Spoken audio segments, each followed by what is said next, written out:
नमस्कार दोस्तों।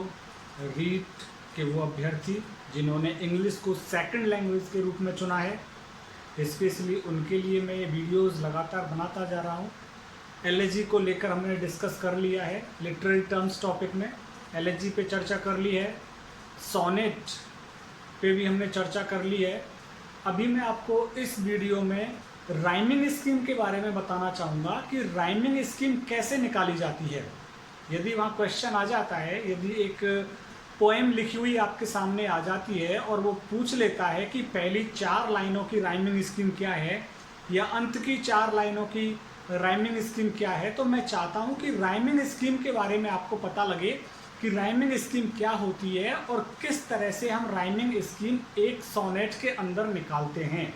तो मैंने यहाँ पे आपके सामने 3 प्रकार के सोनेट लिखे हैं। ये मिल्टॉनिक सोनेट है, ये शेक्सपियरियन सोनेट है और ये स्पेंसरियन सोनेट है। मैंने आपको बताया था सोनेट के बारे में कि पेट्रार्क ने जो सोनेट लिखना स्टार्ट किया था वो 8 और 6 में लिखा गया था, 8 लाइनों में और 6 लाइनों में, ऑक्टेव और सेस्टेट कहा था। शेक्सपियर ने जो सोनेट लिखा था 4-4 लाइन के 3 स्टैंजा बनाए थे और अंत में एक 2 लाइन का कपलेट उसने रखा था। स्पेंसर की अगर हम बात करें तो स्पेंसर के सोनेट्स में भी क्या था, 4-4 लाइन के 3 स्टैंजा थे और 2 लाइन का एक अंत में कपलेट था।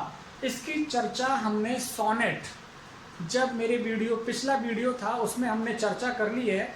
अभी सिर्फ हम केवल राइमिंग स्कीम के बारे में बात करेंगे कि राइमिंग स्कीम कैसे निकाल सकते हैं हम। हो सकता है पूछा जाए क्वेश्चन में आपसे कि ऑक्टेव पार्ट की राइमिंग स्कीम क्या है, लाइनें दे दी जाए किसी पोएम की और पूछा जाए सेस्टेट पार्ट की राइमिंग स्कीम क्या है, तो आपको राइमिंग स्कीम निकालना आना चाहिए। सबसे पहले मैं इन 2 शब्दों से आपका परिचय करा दूं। रिदम क्या होती है एक पोएम के अंदर और राइमिंग स्कीम क्या होती है।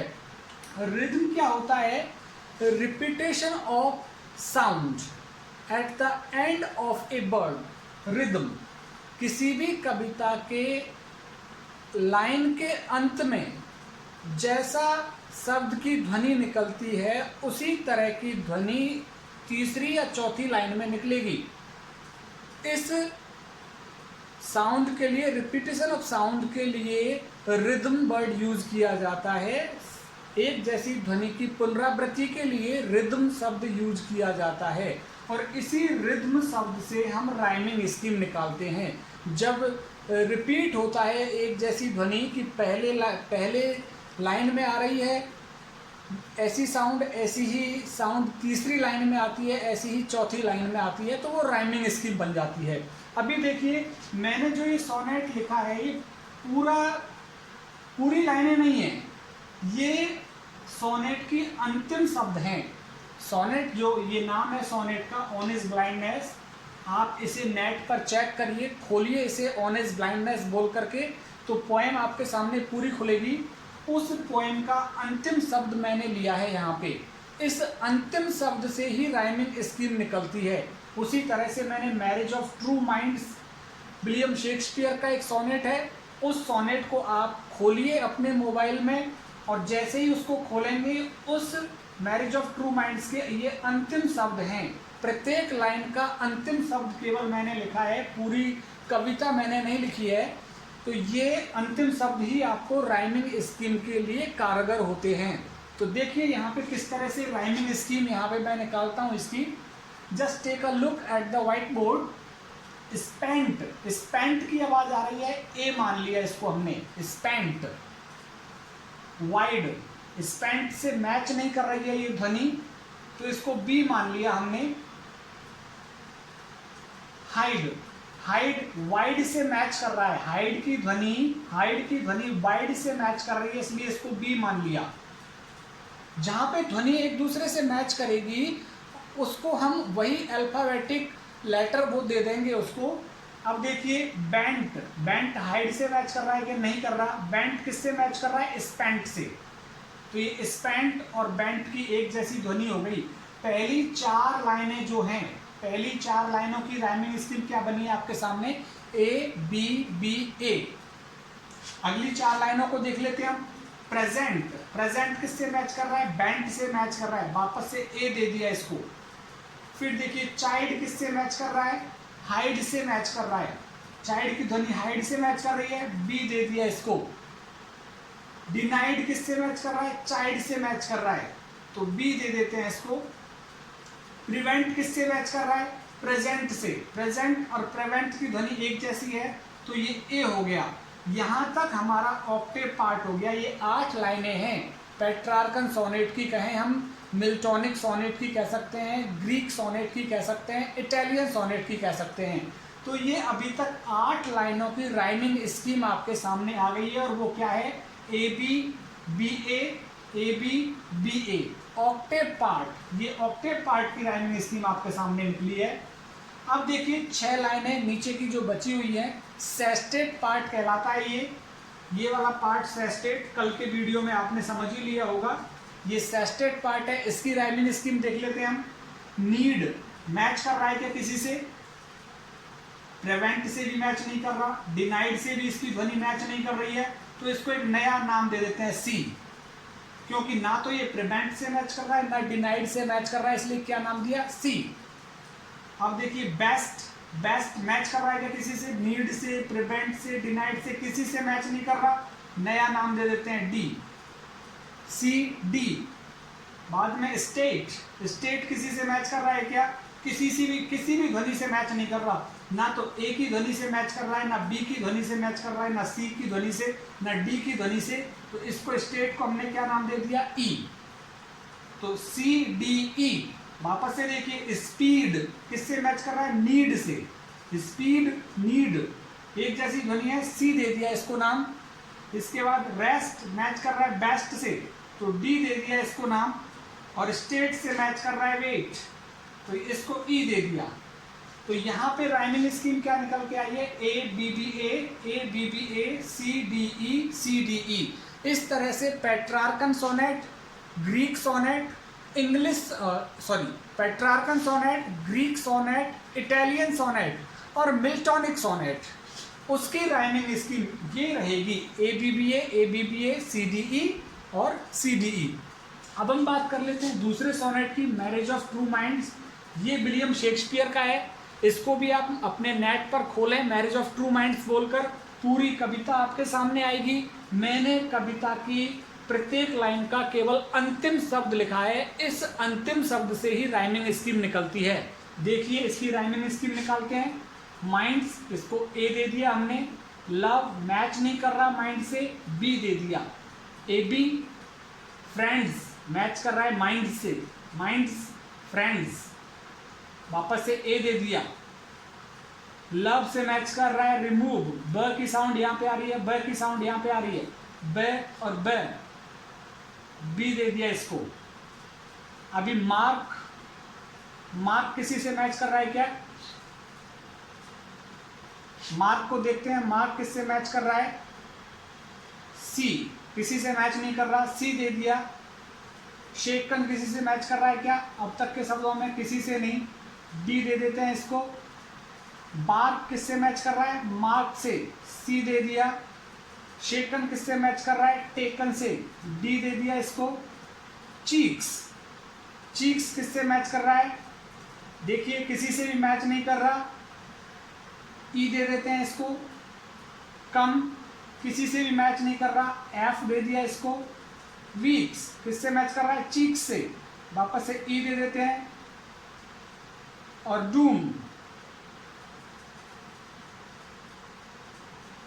थोड़ा लिखने में एक शब्द कहीं गलत हो गया है, लेट मी चेक, मैं आपको चेक कर देता हूँ इस शब्द को। 1 2 3 4 5 6 7 8 9 10 11 12 13 14, ई एफ ई, डूम। कम मैं की साउंड आ रही है यहाँ पे, मैं, और यहाँ पे भी मैं की साउंड आ रही है, डूम। म पे आ रहा है एफ। तो वापस से देखिए A B C D E F. तो मैं की साउंड यहाँ पे आ रही है, मैं की साउंड ही कम पे आ रही है, कम डूम, मैं पे ही खत्म हो रहा है, इसलिए ये एफ हो गया। प्रूव्ड ये जी हो गया, और लव्ड डे और डे की साउंड निकल रही है, जी हो गया। तो शेक्सपियरियन सोनेट की राइमिंग स्कीम क्या निकली है, A B C D E F G G. Minds match कर रहा है, फ्रेंड्स से की साउंड आ रही है। लव मैच कर रहा है, रिमूव बै की साउंड आ रही है। मार्क मैच कर रहा है, बाक कै की साउंड आ रही है। शेकन मैच कर रहा है, टेकन नै की साउंड आ रही है। चीक्स मैच कर रहा है, वीक्स कम म की साउंड डू मै से मैच कर रही है। प्रूव्ड और लव्ड। तो इस तरह से जो राइमिंग स्कीम निकली है A B C D E F और जी जी। अब यहाँ पे स्पेंसरियन सोनेट मैंने लिखा है, स्पेंसरियन सोनेट भी देख लीजिए आप। ए दे दिया इसको दे दिया वी। स्ट्रैंड अवे, ए और बी। स्ट्रैंड मैच कर रहा है हैंड से और अबे मैच कर रहा है प्रे से। ए बी अभी ऐसे मैच कर रहा है अबे से, तो वापस से बी दे दिया हमने। ये किसी से मैच नहीं कर रहा, सी दे दिया। और दिके मैच कर रहा है किससे, असे से, तो इसको बी दे दिया। ए बी बी सी और वाइज मैच कर रहा है इमोर्टलाइज से, सी। तो क्या राइमिंग स्कीम निकल के आ रही है, A B B C. Wise match कर रहा है, डिवाइज मैच कर रहा है वाइज से, सी दे दिया। फेम मैच कर रहा है, किसी से नहीं कर रहा, डी दे दिया। इटरनलाइज मैच कर रहा है सी की साउंड से, तो सी दे दिया। नेम मैच कर रहा है फेम से, डी दे दिया। सबड्यू किसी से मैच नहीं कर रहा, इसको ई दे देते हैं। रिन्यू किसी से मैच नहीं कर रहा, ई दे देते हैं। तो इस तरह से इसकी राइमिंग स्कीम क्या निकली है, A B B C C D और ई। अब यहाँ पे दोस्तों तीनों तरह के सोनेट्स मैंने आपके सामने लिखे हैं। आप खोलकर देखें अपने नेट पर सोनेट को, बोलें ऑन हिज ब्लाइंडनेस या ऑन हिज 23rd बर्थडे। ये भी एक सोनेट है मिल्टन का सोनेट 8 और 6 में लिखा हुआ है, 8 लाइन एंड 6 लाइन। मिल्टॉनिक सोनेट की rhyming scheme I have already told you, पहले से ही बता चुका हूँ मैं। A B A C D ई यही राइमिंग स्कीम रहेगी मिल्टॉनिक सोनेट की। शेक्सपियरियन सोनेट की बात करें तो A B B C E F A B C D E F G. और ये राइमिंग स्कीम यहाँ पे स्पेंसरियन सोनेट की है, A B B C D E. प्रत्येक सोनेट में आप देख सकते हैं 14 ही लाइनें हैं, 14 lines. I told you earlier, any poem which contains 14 lines is called a sonnet, and we have two types of sonnet. First we have Petrarchan sonnet, Greek sonnet, Italian sonnet, Miltonic sonnet. These four they are of same structure. ये चारों एक ही तरह के structure हैं। दूसरा हमारे पास है structure की यदि हम बात करें, Shakespearean sonnet, English sonnet. What did Shakespeare do? He divided his sonnet into 3 parts of 4 lines. 3 पद बनाए, 3 stanzas of 4 lines, और अंत में एक कपलेट 2 लाइन का। जबकि यहाँ पे 8 + 6 था, यहाँ पे 4 + 4 + 4 + 2, इस तरह से 14 लाइनें थी। यहाँ पे भी 14 लाइनें हैं और यहाँ पे भी 14 लाइनें, 4 + 4 + 4 + 2 = 14। तो तीनों ही प्रकार के सोनेट में 14 लाइन्स हैं। तो कोई भी सोनेट जो 14 लाइन्स का है उसकी राइमिंग स्कीम इस प्रकार से आप निकालेंगे। इन्हीं तीनों प्रकार से राइमिंग स्कीम निकलती है। यदि आपको वहाँ कविता आती है पेपर में तो आप निश्चित ही राइमिंग स्कीम उसकी निकालने में सफल हो जाएंगे। अंतिम साउंड किसी पोएम के लाइन की अंतिम शब्द की साउंड जिस अगले अंतिम शब्द से मैच कर रही होगी, उन दोनों को एक जैसा अल्फ़ाबेटिक कोड दे दीजिएगा। अल्फ़ाबेटिक कोड दे देंगे तो उस तरह से आप उसकी राइमिंग स्कीम निकालते हुए चले जाएंगे। यदि आपको मेरा वीडियो पसंद आया है तो आप इसे सब्सक्राइब करना ना भूलें, और सब्सक्राइब करने के साथ ही बेल आइकन को ज़रूर प्रेस करें और शेयर ज़रूर करें, जिससे कि ज़्यादा से ज़्यादा छात्रों के पास मैं अपने वीडियोस पहुंचा सकूं। ऑनलाइन वीडियो बिल्कुल निःशुल्क है। मैं चाहता हूं कि अधिकांश रीट में अपीयर होने वाले छात्र अंग्रेजी जिन्होंने सेकंड लैंग्वेज के रूप में चुना है वो अधिक से अधिक मार्क्स प्राप्त कर सकें। बहुत बहुत धन्यवाद।